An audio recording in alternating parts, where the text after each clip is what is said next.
What's up, nerds? This is Bibs, and today we're breaking down a track that was inspired by the electronic duo Lemaitre. You're gonna notice there's a lot of imperfections in this project. For example, the kick drum is a little flabby, some reverbs are overwhelming, and the guitars are either a little bit out of tune or out of time. And I considered fixing these issues, but then I realized that every time I try to do that, I end up sucking the soul out of the track. So I'm leaving it as is. We don't need like pristine production anyway for me to show you these tips. So let's get started. So I'm gonna solo the kick snare combo.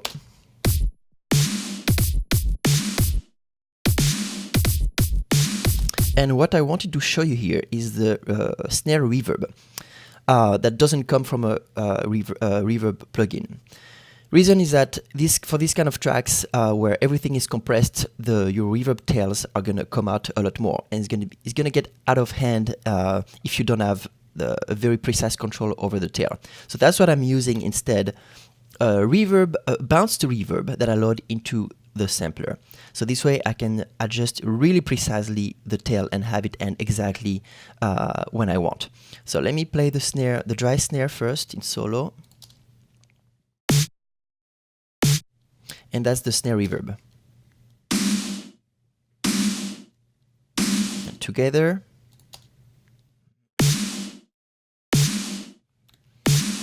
So the only inconvenient of using this technique is that it might not sound as natural, because all we're doing is just, it's pretty much like a fade out. And it's not as natural as a decay from a reverb plugin. But for this kind of tracks where everything is super electronic and processed, you may be able to get away with it. So next we have the bass. Let me solo this.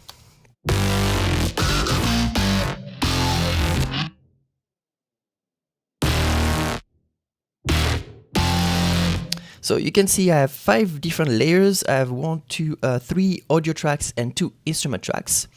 And this is here, the first one is a real bass guitar. I always try to incorporate bass guitars into my tracks to give that organic feel. I find it hard to do that with a synth, because no matter how many like cutoff filters or LFOs or whatnot you have in your synth parameters, at the end of the day, the core sound is always the exact same cycle repeated over and over, as opposed to a real instrument where it's a different sound, different cycles from beginning to end. So yeah, that's why I use real bass guitars. And you don't need to be an amazing player either. I mean, I'm not, and I play notes by notes pretty much. That's what these edits are for. So yeah, this bass guitar is obviously distorted. Then we have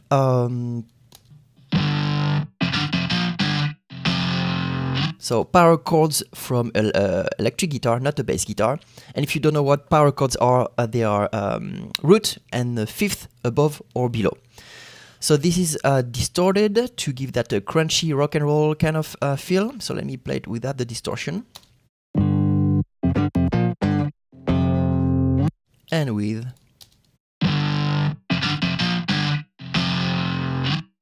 Then we have the first synth, that is Repro from UHE, to give it some bite. Then we have Spire, kind of a trancey sound. And lastly, there is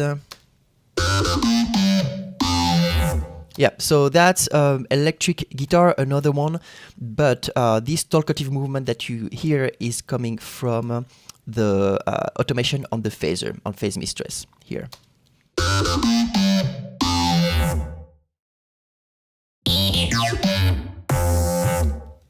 And then all these basses, they are going into their group, like a master bass group kind of thing, that I call all bass, that is sidechained to the kick and snare.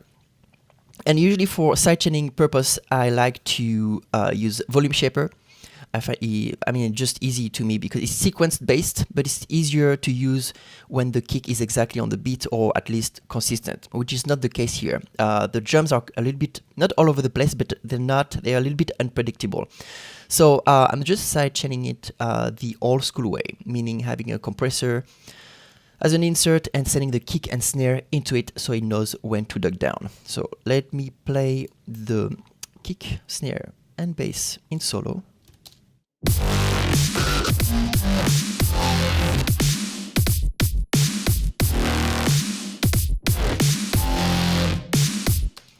And then I'm routing the bass group and the kick snare group into another group that I call a wall of sound. And I do this because usually when you sidechain two elements to each other, they kind of, so the point is to leave room for each other. So they kind of get detached a little bit. So I bring back that glue by bussing them into one track and recompressing the whole thing afterward. Then we have the leads.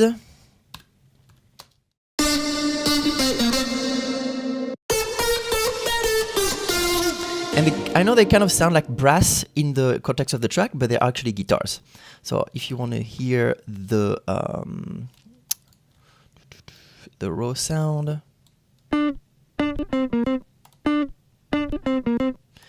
And the way I sound designed this is by using aux returns. And I know typically people use aux returns for delays and reverbs, but I find it very useful to come up with interesting tones and blending them. So let me explain. I have my track here where I record the guitars, and then I send it to multiple aux returns. In this case, I boiled it down to 2, but as I was making it, I think I had like 5 or 6, and I was trying different. So each aux return has different plugin chains, right? So the point is to compare them by muting them in and out like this. And the cool thing is that you can even blend them since they each have their own individual track. So in this case, I used only 2.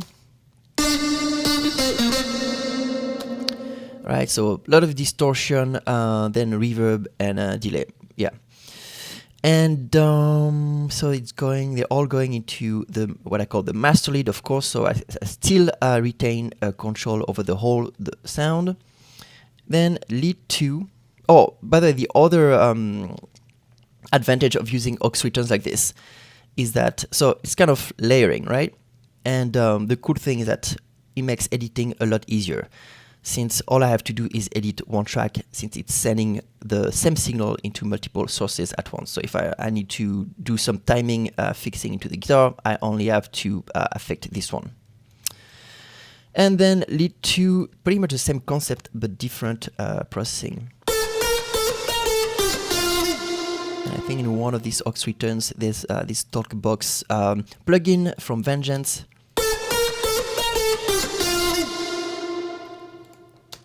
Yeah, let's talk about the chopped sounds that makes the whole thing a little bit complex draw. So I haven't found the ultimate technique to come up with these in a quick and effective way, but I have something close, and that is the plugin called Glitch Bitch. And as you probably guessed it, it's a plugin that messes up with your sound. So I'm inserting it on the master right now, and I'm gonna go through a couple of presets so you can hear what it does.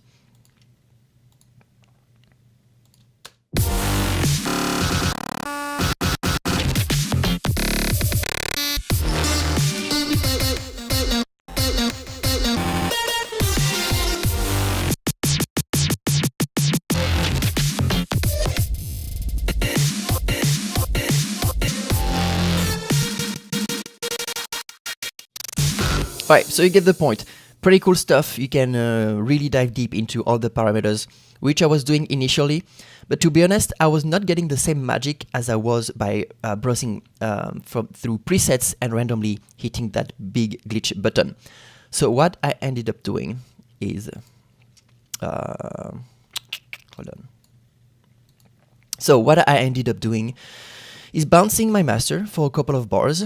Doesn't have to be the final master because we're gonna mess up the sound anyway.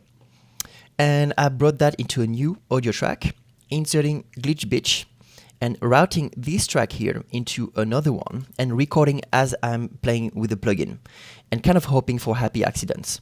So let me show you the process. Here's my Glitch Bitch.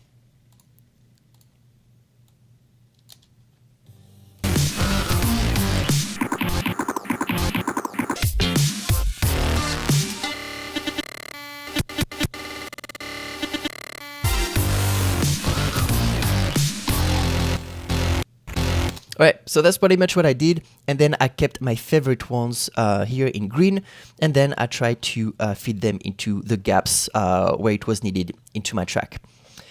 That's it for today. I mean, these were the concepts that I thought were cool enough to share about this project. I hope you liked it. If you have any questions, let me know in the comments below, and I'll see you in the next one.